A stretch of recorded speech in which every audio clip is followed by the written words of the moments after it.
कुछ लोग इतने ज़्यादा मैनिपुलेटिव नेचर के होते हैं ना कि मैं आपको क्या बताऊं। इतने ज़्यादा मैनिपुलेटिव नेचर के होते हैं कि ये आपके मुंह पर आपको बेइज्जत कर देंगे, आपकी इंसल्ट कर देंगे, आपको टॉन्ट कर देंगे और आपको ये चीज़ समझने में पूरा एक दिन लग जाएगा कि अरे इसने तो मुझे मेरे ऐसे ऐसे मुझे वो जानबूझकर मुझे वो टॉन्ट कर रहे थे या फिर मुझे ही बोल रहे थे। ठीक है, इनकी जो लैंग्वेज होती है ना वो इतना मीठा मीठा करके दिखाते हैं, लेकिन अंदर में इनका जो बात रहता है ना वो उतना ही कड़वा रहता है। और ये इस चीज़ को इतने मतलब स्वीटली, स्वीट पॉइजन, जहर आप बोल सकते हो एक तरह से, इनके शब्दों में रहता है। और ये इतने ज़्यादा स्वीटली दिखा के ये बातों को रखते हैं कि आपको उस चीज़ को समझ नहीं पाओगे आप एक मिनट में कि हाँ ये क्या बोल रहे हैं।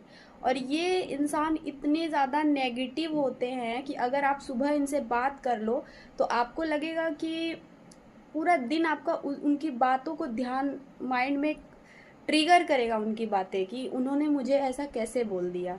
और उस टाइम हालांकि जब उन्होंने आपको बोला उस टाइम आप उन्हें नहीं कुछ भी बोल पाओगे क्योंकि आपका नेचर वैसा नहीं है। तो उनकी बातों को समझना सीखिए, जो मैनिपुलेटिव नेचर के लोग होते हैं। और सबसे बड़ी बात तो ये है कि ये हमारे फैमिली में ही कोई रहते हैं। अक्सर आपने भी एक्सपीरियंस करा होगा कि हमारे फैमिली में ही कुछ मेंबर्स ऐसे होते हैं जो स्वीट पॉइजन होते हैं।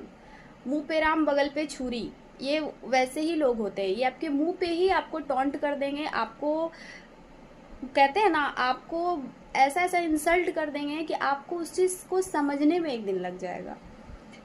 तो ऐसे लोग बहुत ज़्यादा नेगेटिव होते हैं, आपका पूरा दिन खराब हो जाता है इनसे बात करके। इसलिए ज़्यादा से ज़्यादा इनसे दूरी बना के ही रखना चाहिए। ज़रूरत भर बात कीजिए, ज़्यादा बात भी नहीं कीजिए। अब कुछ कुछ घर में ही ऐसे हैं तो आप उन्हें छोड़ तो नहीं सकते हो, बट उनसे दूरी बना के रखिए क्योंकि नेगेटिव और मैनिपुलेटिव लोगों का कोई सॉल्यूशन है ही नहीं। सिर्फ इग्नोर करके ही आप उनसे दूरी बना के ही आप अपने मन को शांत रख सकते हो। नहीं तो आप उनकी बातों को दिमाग से लगाओगे तो आप कुछ भी नहीं कर पाओगे और ना ही आपका मन सही से लगेगा, आप बिल्कुल डिस्टर्ब्ड रहोगे। और बहुत सी लोगों का यही हाल है, दूसरे की बातों को सोच के समझ के आगे नहीं बढ़ पा रहे, कुछ कर नहीं पा रहे लाइफ में। उनके ही बातों से माइंड उनका ये हो गया है। तो यही सारा चीज़ होता है और ये रियल है। आपने अगर एक्सपीरियंस करा है तो प्लीज़ मुझे कमेंट कीजिए।